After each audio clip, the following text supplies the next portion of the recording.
So I always give a warning. I'll say if you don't want to hear any kind of critical analysis or criticism of your beliefs, you shouldn't take the class.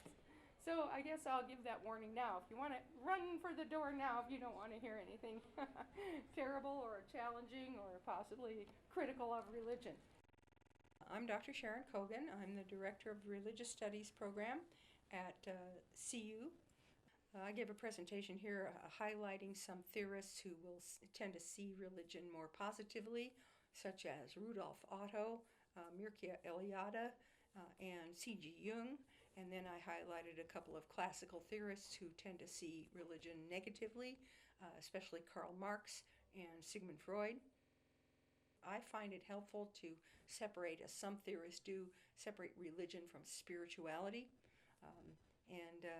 I tend to be, just myself, more skeptical of the organized religions. They're vast, wealthy institutions. One could call them an exploitation machine if one wanted. Certainly there are many positive aspects that the great churches represent as well, and action in the community, help for people in need. But then there's the darker side of indoctrination and control and exploitation, economic exploitation as well. It's a fascinating theory that, especially for the disenfranchised sections of society, that religion, and if they are very religious, religion provides a mechanism where every Sunday, the person can be exalted up to the highest levels, and infused with the Holy Spirit, possessed by the Holy Spirit, especially in the Pentecostal types of religion.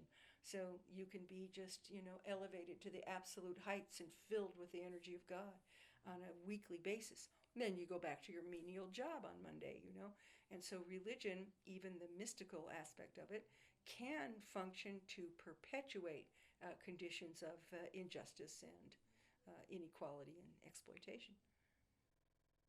I mentioned in my lecture that the Catholic Church is the single wealthiest institution in world history in the Western world, and today, it is the single wealthiest institution or entity in the world today. In the East, when I just said a second ago, maybe other religions aren't quite as exploitative as some.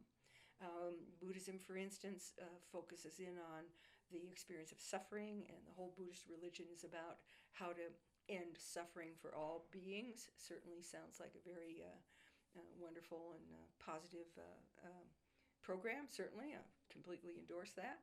But as it turns out, in the Eastern world, guess what? Yeah, the Buddhist institutions are the wealthiest institutions in the Eastern world. So what is going on here? Religious authorities exploiting the fears and terrors and desires and wishes of humanity to prop themselves up and get to be fantastically wealthy. I think it's a little bit suspect. There hasn't been a society found in world history that did not have religion. So religion is a universal form. But I just recently had a young student, a child, a 12-year-old ask. It's such a great question. Well, why didn't God give the same religion to everyone in the world? There would be a lot less conflict. If there's God, why didn't he reveal the same truth to everyone? I say I'm a Taoist, Hinduistic, Buddhistic, shamanistic, Jewish pagan. And Jungian. So, and I mean something by each of those things. I don't come out and say I'm a Buddhist because I've got, I've studied that tradition. It's a wonderful tradition, but I have my own personal reservations about it. So I say Buddhistic, and I'm more comfortable with that.